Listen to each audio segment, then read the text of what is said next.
Welcome to the Trinity Health Lab podcast, where faith and science intersect. We're going to be talking about mental health, neuropsychiatry, nutrition, and of course, conventional approaches to overall health.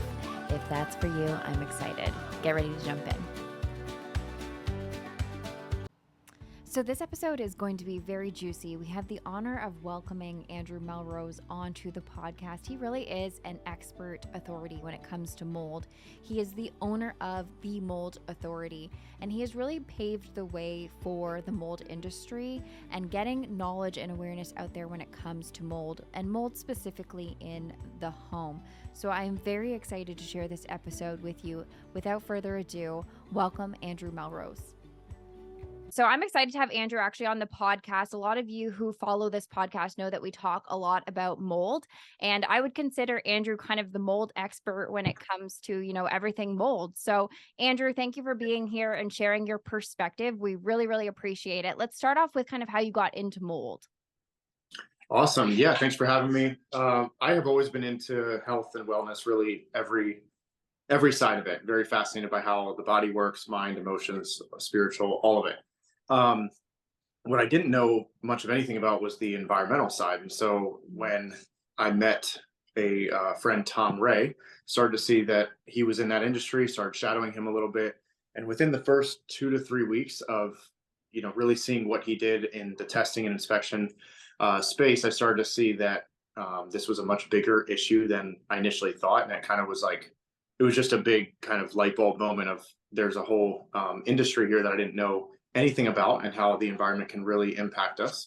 And then also just the financial, aspects that come with it when mold, really is an issue in the home, what it can do to just be a stress on a lot of different levels. So I started doing a lot of inspections. I've done hundreds of in-person inspections and testing on homes and buildings, and then started to see the demand was really high for how do we navigate these situations with testing, remediation, maintenance, and preventative maintenance as well. Throughout the country, I started to see that demand was there. So then I got online and walk people through one-on-one consultations that way, and do photo analysis and report, interpretation and all that. But lots of hands-on experience that really, that's what I'm also teaching people and educating on now. Yeah, because I want to get into your course, because I know that's, kind of your baby too, as well as, educating people. One of the questions that I did have is where do you suggest people start? Because a lot of the times, I see like those at-home kits where people can kind of like, swab things. Is that the same? Is that something good to start with? What's your perspective on that? Mm-hmm. Yeah, very, very good question. And that's everyone's main one. So I like to parallel the home and the body a lot. So if your body is not feeling good, you should do as much as you can to, really like assess your lifestyle, assess your diet, assess certain things before maybe just spending a lot of money on a random test to just, you know what I mean? There's a lot of different angles of testing you can do on the body that might not show everything all at once. And so with the home, if you just run a random ERMI test, and we'll talk about what the ERMI is in a bit, that's not going to give you much information all by itself. It's literally just going to tell you what's in your innocent looking household dust that you collected, and whatever the lab tells you is in that dust, you're maybe, scared that there's a lot, or you're feeling so relieved that there's not much. Well, I've seen very low ERMIs where there still are, mold colonies in the home that and sources that you can find, and vice versa. People have covered every base they possibly could, and some ERMIs are still showing up a little bit elevated. So what I really recommend to people is get to know your house and know what to look for, where to look, and start to get a little bit of a trained eye. So even on my Instagram page, I've been putting a lot of these like 7 to 10 minute longer form whiteboard style videos, so that people have a little bit more context of and understanding about what to look for in the home and how a home is working, and basically start to do your own inspection for free and check these spots first. And then if you're going to do some sort of testing, you can do an ERMI test to see again what's in the dust throughout the home, or you could do these at-home air sample test kits where you're like very suspicious of what's under this sink that smells bad and looks funny. Maybe that's a place to put an air sample more effectively than maybe the center of your large living room. Okay. And so there are different testing strategies. I just need to put a disclaimer that, and I've done, again, thousands of different tests, but the tests are only one piece of the puzzle. And there are many times that I have found things visually or seen a, construction defect or, wrong installation of something. And that a test will never tell you about. The test is literally just going to be what type of, spore count and types of spores are there, which can be good and needed information. But the more of a trained eye and knowledge of the current state of the home and the history of the state of the home and the history of the home, you can really tell a lot of the home health. And so if you would like, I can even mention like certain things that are a little bit more likely to have mold issues than Yeah, not. let's Yeah. go there. I mean, anybody who hasn't taken a look at Andrew's page, I do suggest going to your reels, because you have done a really great job of breaking that down into digestible pieces where you can kind of, evaluate your situation and what's going on in your home. So I think that's a great resource. Like, please go there for yourself and your family. But yeah, let's jump into that. Thank you. Thank you. Yeah, I actually saw the downside of like one Instagram post, that's 2 slides long or 30 seconds, and it's a good clickbait and a good, it's like very scary. Oh my gosh, mold. But if that's all the information you have on mold, you're really not going to be empowered to know what the next step is. And so I was like, all right, let me do these longer form videos and give some more context that way. 100%. So okay, when going into a home, let's say you're looking for a new one, there's still a lot that can go wrong in a new home for sure. With again construction defects and maybe even installing the wrong size HVAC system has been kind of a common thing lately. Kicking on the HVAC system during the building process can draw a lot of construction dust in it. So there's a lot of things, and even during the building process, is the wood that they're using already waterlogged, already contaminated? Was there a massive rainstorm that wasn't dried out properly? A lot of things can happen for a new build for sure.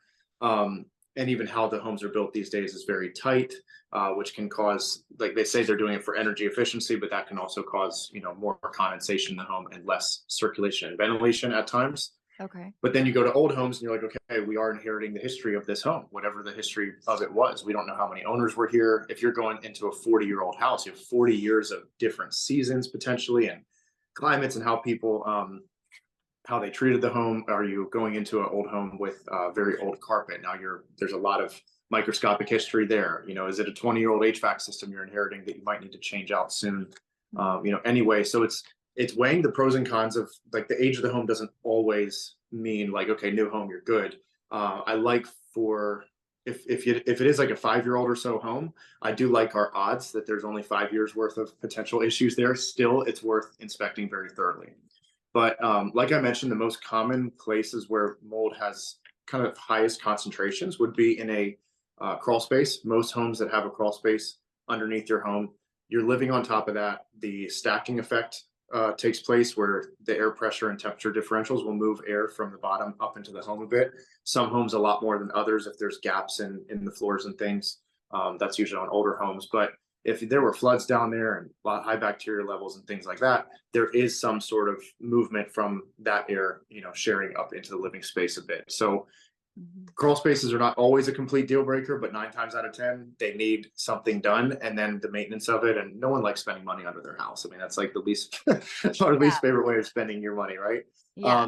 So if you are looking for a home, maybe an unfinished basement, if there is a basement. I mean, slab can be really good if the slab is done well and there's good drainage around the home. But an unfinished basement could be even better than a finished basement at times, because you can see what's on the wood and the framing around it and really have that properly assessed before maybe you finish it. But anytime we're underground and subgrade, there's more likelihood for drainage issues or humidity and things like that. And then finally, and I'll let you talk because I'm just continuing to go on and on, but there's so much to the home. So yeah, crawl spaces and basements can be one, because there's a lot of surface area, and that a lot of surface area will influence more of the air quality throughout the house. Okay. And same with an HVAC system. So if that system's highly contaminated with a lot of discoloration on the coil, for instance, or a lot of like caked up dust. I mean, it's so common that you take a filter out of the ductwork, or you go into an HVAC system and you see there's like ½ inch of just like a ton of dust in there. So if you tested that dust, you'd probably find some sort of mold for sure. But just that amount of dust level blowing through your system and therefore blowing through your house, you definitely want to get that cleaned or maybe even replaced entirely as well. Right. And then finally, water damage spots where there's building material bubbling, warping, cracking. in areas that are already, discolored. Even if it's old water damage that wasn't handled properly, that's where mold has a chance to grow. So I always say mold is like a microscopic plant or tree and how it's structured. So when a spore lands on a surface and then there's moisture to add to it, that's how you would water a plant. That plant would take root. That's the exact structure for the most part, as how mold can grow in and on surfaces. And there's different ways of removing and uprooting that stuff. Mm-hmm. Yeah, I'm really glad that you mentioned that, because I see a lot of patients who have new builds in their housing, and they're like, oh, I just bought a new house. And I'm like, okay, that's interesting, because all of your symptoms point to mold toxicity. There looks like there is something kind of going on in your house. I mean, typically, yeah, when we look at old childhood homes, they're going to be the ones that have the most history. Like you said, it's common to kind of have that mold exposure. But I am seeing specifically, like we're up in Fort McMurray, so we had the fires a couple of years ago. Wow, And yeah. what happened is a lot of new houses were built, but they were built poorly. And just because of the conditions of the environment up here, there's a lot of mold affecting people, specifically in new builds and old builds. So that's one thing that I think people get confused with, because they're like, oh, it's brand new, like there's not going to be anything in the house. And then there is still kind of that, increased prevalence of exposure, like it can still be there. So I think that's a common misconception with people. One of the questions I do have for you is, I know there are some people who, of course, are in apartments, which is a whole other kind of situation. And then there are people who unfortunately can't get out of their housing situation. They're kind of stuck in that, paradigm of whether it's financial or situational. What advice do you give to them? Because obviously, the best thing is to move out of their house, but if that's not the option, what's the next best thing? Yeah, very, very good question, and I get that one often as well. They say in the body and in the home, the best solution to pollution is dilution. So we are trying to dilute that best we can. And I am more of a fan of filters and fans rather than a bunch of technologies to kind of like spray and pray in your house as some magical solution. And I did get that from Corbett from Home Performance, is the fans and filters being the most effective. So if I can plug anybody's information, his goes a lot in parallel with mine. Home Performance on YouTube is the page to look up. And how he talks about circulation, ventilation, HVAC systems, how homes are engineered, even the placement of different things is very, very fascinating stuff. And I know how a home works and know the mold side of it specifically, but he runs circles around me as far as all the building science and building biology of how homes are built these days and those different issues. But it's very important to keep circulation in the home. More fans the better. Opening windows can dilute that and allowing cross ventilation to happen. So opening windows on either side of the home can cross ventilate and get some fresh air from outside. Hopefully it is fresh and not with the fires. That's different. But investing in a good HEPA vacuum, HEPA vacuum, that's going to collect the smaller micron, spores and fragments that won't be picked up by a normal, vacuum that you have that isn't HEPA, and that will be collecting up anything that is residually left behind or is cross-contaminating potentially throughout the house. If it just depends on the mold situation, is like how bad really is it? Because if it's like, here's a very extreme example. If you're walking in the house and you automatically are feeling like something's hitting you right away when you're walking in the house, that's a pretty acute situation. Your body's obviously going on, the antenna's going off, right? And that's a huge test in itself that doesn't cost you money, just costs you symptoms to walk in and feel like really bad and feel better when you leave. Okay, so that's if it's that type of acute situation, you are going to want to make whatever efforts you can to leave. But if there's lower levels and you can really strengthen and fortify your body while diluting, the home via, cleaning, air filters, which are not, again, going to solve the issue, but will kind of help it in the meantime, that would really be good. So if you're in a renting situation, I consult with those people all the time, and it's just kind of landlord dependent on if they're going to do something and how they're going to do it and things like that. And I've also helped people with some DIY jobs that are more according to the right protocols, but just again depends on the situation. Yeah. So where's your kind of headspace when it comes to like dehumidifiers and that kind of thing? Yes, I'm sorry. That's a big one for sure. Dehumidifiers because mold needs moisture to grow. So if there's a source in the house, obviously less moisture is not going to, it's going to like make it not proliferate even more. So yes, dehumidifiers is very, very good to lower that moisture content. and even prevent, the spreading of it for sure. Yeah. So there's obviously multiple types of spores, multiple types of mold. I'm just curious, kind of in your own personal findings, what do you see the most of? And then obviously we know that black mold is one of the most toxic, but I'm curious if you see, different types of mold that are actually more toxic than black mold. hmm Yeah. So the most common family that like a lot of people are probably have heard of as well is the Aspergillus and Penicillium. Yep. Those two each have 200 to 300 species each within them. They look about identical under a microscope, and so that's why they're usually paired together. When I'm saying Aspergillus and Penicillium, they usually hang out together. Many times are gray, white, greenish type of dust, powdery, looking substance, and so they will happen on water damage. But also, if a basement, for instance, has terrible circulation and ventilation and high humidity, you might see that white, gray, dusting on the wood, for instance, and that's usually an Aspergillus and Penicillium type. Of those 200 to 300 species each that are in those families, some, not all, are mycotoxin producing. So when disturbed, they will release the chemical byproduct of mycotoxins, and that's why that ERMI test, ERMI, has a handful, let's say 1 to 2 dozen of Aspergillus and Penicillium species, because they're the more mycotoxin producing species that are on that test. That's why a lot of the health practitioners really like the ERMI, because it's speciating those more hazardous types. And then when it does come to black mold, there are many other molds that are black in color that are not the most toxigenic ones. So Cladosporium, for instance, is a very, very common one.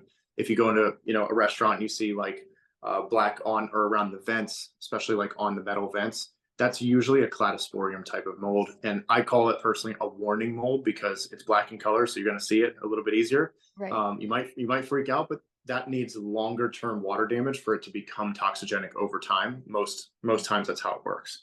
So if this sheetrock gets wet and sits there for a while and more moisture is added to it and it's not handled right, that's what's going to start to grow the Stachybotrys black mold or the Chaetomium toxic black mold. Those two are, again, when it's not being handled and more water is being added to it, it's kind of survival of the fittest at a micro level, and it gets stronger over time. Makes sense.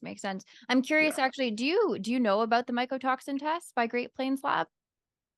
I know a lot of people take them. I don't read them myself as my main like go-to. I just add that as like a data point of like what people are showing. And there's a little back and forth for me personally. I would love to like hear your thoughts on it. But like if you're getting rid of mycotoxins in a urine analysis, there's a little bit of silver lining that maybe your body's like actually getting rid of it. Some people are so toxic and stopped up that it's not even coming out of the urine at all, Well, 100%. And I mean, that's where I'm curious actually what this ERMI test is, because I've actually never heard of that before. And the thing with the mycotox test is it's better than anything else on the market, but it's still not 100% reliable, like anything. Right. So, and I mean, I really look at symptomatic picture. Like you can tell when somebody's in front of you, right? That's telling you these symptoms, if mold's in their system.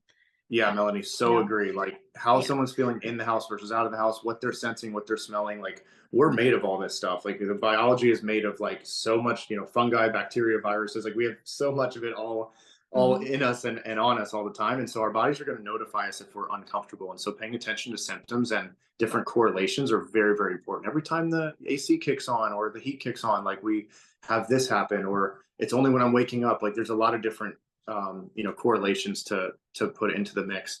This ERMI test, by the way, is the EPA designed it. You can go, I've done in-depth videos on it, so you can go and watch that, and I won't repeat myself too much, but they designed it like 15 years ago on only 1,500 homes. So right there, to me, that's a very, very small amount of like for a test to even be very legitimate. But I like it as a data point to just collect they send you a Swiffer pad. You collect dust. That's why it's so easy for everyone to use, is they just order this Swiffer pad. They collect dust throughout their home on 10 different surfaces, and the lab tells them what was in that dust. Well, there's a lot of vagueness there, because which surface really shot the score, the levels up versus, there's just a lot of different potential errors in that test, but they are speciating via the PCR DNA analysis on what is actually in that dust. And of the 36 species they're measuring, you can see what you're being exposed to at a dust level, because dust is also a historical picture. What has been in the air settles on the surface. You collect the dust. Maybe you're getting an idea of what has been in the air as well. And I know you talk a lot about remediation, right? That's a foundation. Correct me if I'm wrong, but that's pretty much a Yeah. foundation of your protocols, which I completely agree with. You want to reduce exposure, right? And then you want to eliminate. So, Yes. Yeah. yeah. So remediation, the best way to describe it is removal. So if there is a visible mold source in and on sheetrock, most times that has to be completely cut out and taken out. It really can't be cleaned and saved.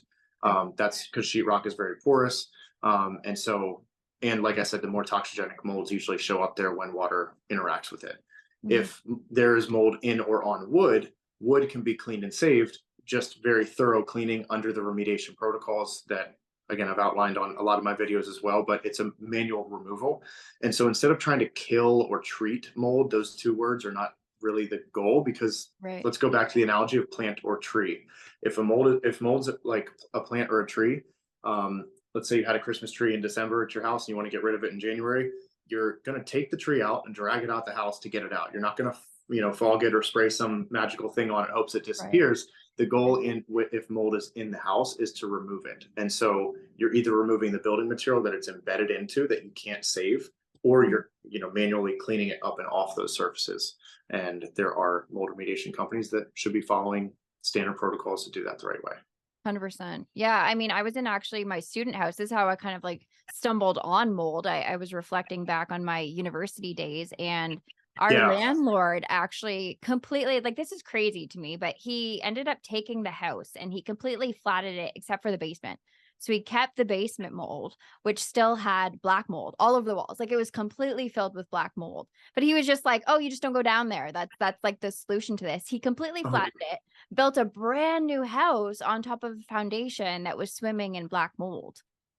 So wow. we were in the student house and I was on the top floor. I was in like the crawl space. And then I had kind of like a ventilation system that obviously is circulating all of the air in the house. And I started to get immediately sick. Like, I started getting panic attacks. And I was like, oh, like, I Whoa. went to the doctor and the doctor was like, oh, it's probably just stress from school. They came out of nowhere. Like, I genuinely thought I was dying, because I don't know if you've had a panic attack before, but it was something else. And I Uh, can't even say it was a panic attack. It was mold toxicity is what it was. wow. I But think that is so common at schools. I'm so sorry you went through that, because that's yeah, like, I think those schools are gnarly, like really filled with like all types of stuff. yeah, And yeah, and these kids probably think they're just stressed or whatever. And then some of the lifestyle of, like, is eating on a very low budget and whatever other habits, like it's a tough mix there. 100%. But yeah, I Wow. mean, I'm glad there's a little bit more regulation when it comes to obviously new houses and stuff like that. But one of the things I do want to talk about is treatment, and I don't know how far you go into treatment. What do you recommend for people in that area, Mhm. or physical kind of stuff? Yeah, very good question. So there's a bridge that's being built between those who are like testing and healing the home and Mhm. those who are testing and healing the body. And that's a bit Right. of what this conversation is. I'm more on the side of testing and healing the home. So I know enough to be dangerous for sure about how to get the body healing and feeling good, but my protocols are more so around the house. So I have a lot of health practitioners who are working really, really in depth with these people to not just hit the four-letter M word, but really get a nice holistic approach to heal your body overall. Because I have definitely a belief that the more fortified your body is and more resilient, the more resilient it will become towards environmental factors to a degree, right? We can't get it to absolute zero all the time, but kind of the 80-20 rule. Yep. And I personally got my genetics test, and I have the MTHFR gene and the HLA-DR gene, which have both been linked to you have troubles with mold. And I can definitely see that, because there were many inspections where I've like left the house and been like, my gosh, that was way worse than I thought when I was in there. I feel like I got hit by a truck. So I get home and hit the infrared sauna, and take the binders and start really sweating it out, and I bounce back fairly quick. Mitochondria, keeping those strong, is very, very important to Yep. bounce back faster. But there's this other aspect. I've been speaking with some friends of mine, and maybe it'd be worth me connecting you with some of them for like a Yeah. very in-depth like body healing with mold as well, but we can go there a little bit. Mhm. But that they work on the body all day long, every day. Yeah. It's very interesting how women seem to be a little bit more affected than men. Yep. Not every time, but many times. So I do think that estrogen and other things play into that. Even mold connecting to fat cells, and how You really got to get the biofilms broken down and out. But when it comes to mold, yeah, the number one thing is to get the fish in a different aquarium, so leave the Yes, home, go trained. to a different one if it's a really, really bad one. Yeah. Now that can also be a hamster wheel in itself, because some people are, we just have to be realistic and weigh our pros and cons of are we able to leave this house, and is it really worth leaving or not? Because we really need to, again, not have our expectations to get it to absolute zero. No house is going to have that, but getting it to a lower concentration where we're going to be feeling okay. And then, yeah, taking the right binders can be very helpful, while still making sure you have proper minerals in your body, so that you're not just binding and taking all the good out with it. Mm-hmm. Sweating, getting outside, sunlight is so powerful against mold, and also to, for the mitochondria as well. And just living a lifestyle of more, movement, whatever you can do. I know sometimes mold or other illnesses can be very debilitating, but your body is made to move, wants to move, and that is a life changer, even to just go for an outside grounding walk or whatever you need to do to be outside. Fresh air is the best air. And so 100%. those can be some of those foundational ones. And then obviously making sure you're hydrated and eliminating properly. So sweating and eliminating every way you can. And staying away from the more obvious mold foods, I guess, as well. Alcohol is definitely not a helper. Many peanut butters with the aflatoxins and bad style or like coffees that are very cheaply made and things. That's not going to help. That's not going to help your cause. I know. Yeah. Every time I'm sitting in front of a patient, I always feel bad when we go over the foods. And most people are addicted to coffee. And that's one of, you probably know, the highest sprayed crops, the highest, in mold crops. So it's always the first that I got to take out. And I always feel bad. Do you know about King coffee? That's like the best stuff. I do know. Are you talking about organo? Yeah. Yeah. The reishi mushroom. Ever since I've been on that, I don't really drink other coffee now. Feel good on that. They test for all that stuff, and one cup a day, I feel rocking and rolling. So yeah, I do. Actually, Dave Asprey has a line of coffees too. I don't know if you've heard about his ginger coffees. I'm a huge Dave Asprey fan, so I do like the bulletproof and stuff like that. But I definitely forgot he's got he went through it himself, so I think he definitely needs to cover that base before releasing something. Yeah, well, that's where we all come from, right? We all usually go through it, and that's how we get on these topics. Exactly. I'm glad that you mentioned those healing stuff, though, because yes, like I'm a huge fan of saunas. Saunas can do great things for sweating things out. I have actually seen more prevalence of mold in women.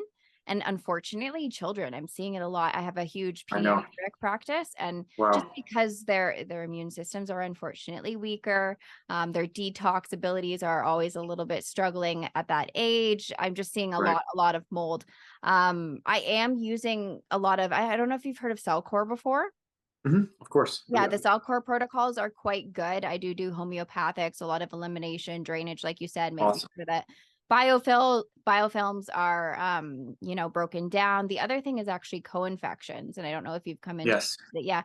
So co-infections, unfortunately, that's when you see like the extreme mold case where someone's got Lyme, they've got staphylococcus, and now they've got mold on top of it, and they're in a little bit of a worse situation than somebody who just has that acute mold exposure. And actually what I find interesting is that those people will symptomatically present immediately in the presence of mold.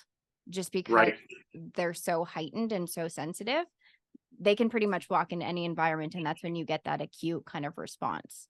Yes, for sure. That's that can be a blessing and a curse at the same time. I just try to really help people mentally not to think it's only a curse, because like that can be just a tough life to live if you're like always 100%. Thinking, but no, it's those symptoms can definitely show up. And I always say, like, if you were bit by a certain type of dog when you were 4, well, then your nervous system's a little bit more on high alert when you're 24 years old when that same dog shows up. And so at a micro level, I think our bodies do recognize those previous exposures even later in life and says, it's back again.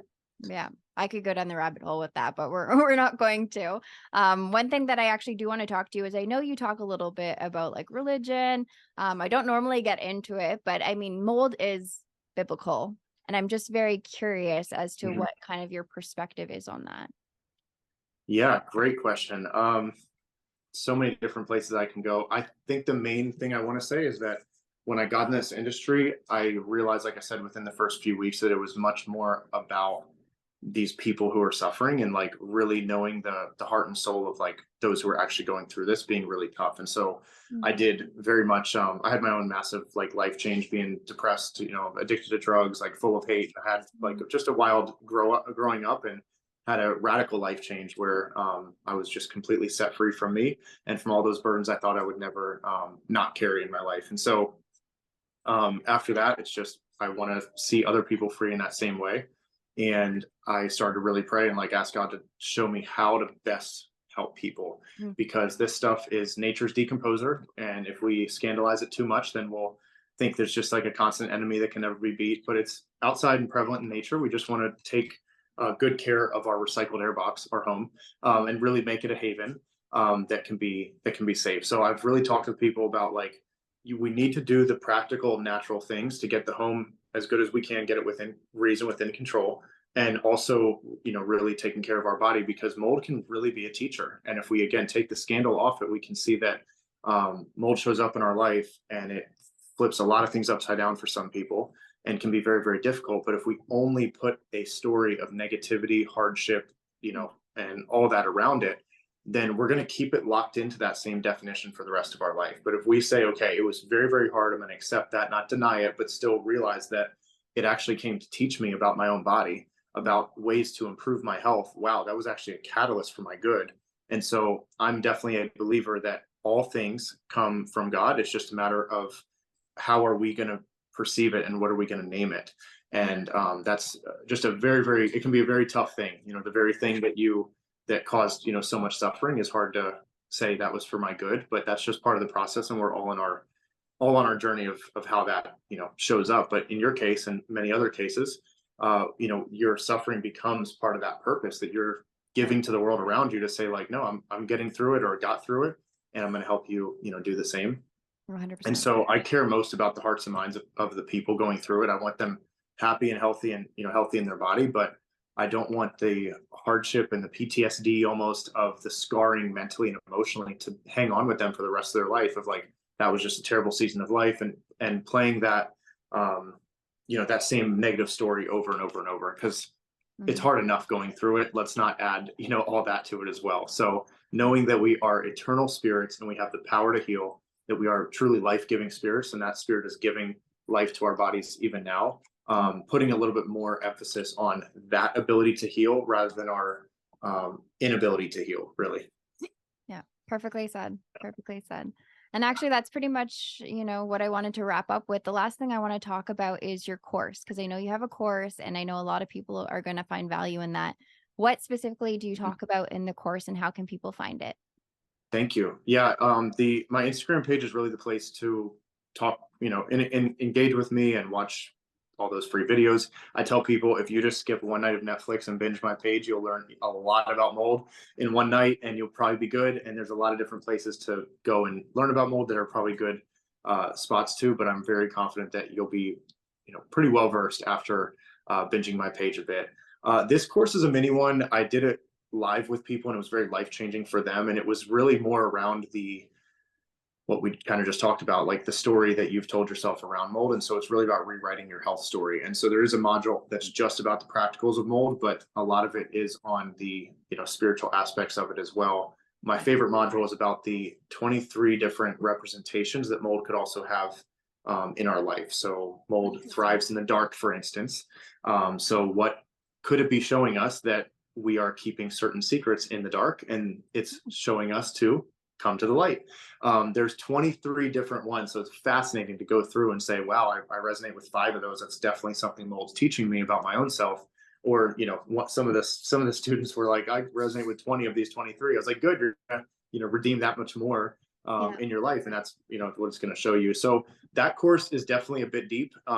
It's only 4 hours long, and it's great price point of only like 279, Nice. but it's a life changer. Like it will completely open people's eyes to just a lot of things in life, their own life purpose, their own narrative of a lot of things in life that may be realized, but it's around those who've gone through mold specifically. Nice. For a mold specific resource on just the practicals, that I will have the mold handbook done in just a couple weeks, and that is going to be definitely the A to Z all-in-one resource that if you're a renter, if you're a homeowner, If you've had a lot of water damage, a little bit of water damage, you want to know how to inspect, you want to know how to vet an inspector and remediator. There's like so much to it. It's kind of 5 years worth of knowledge all in one, and that's going to be out soon. So for the mold practicals, you want that mold handbook.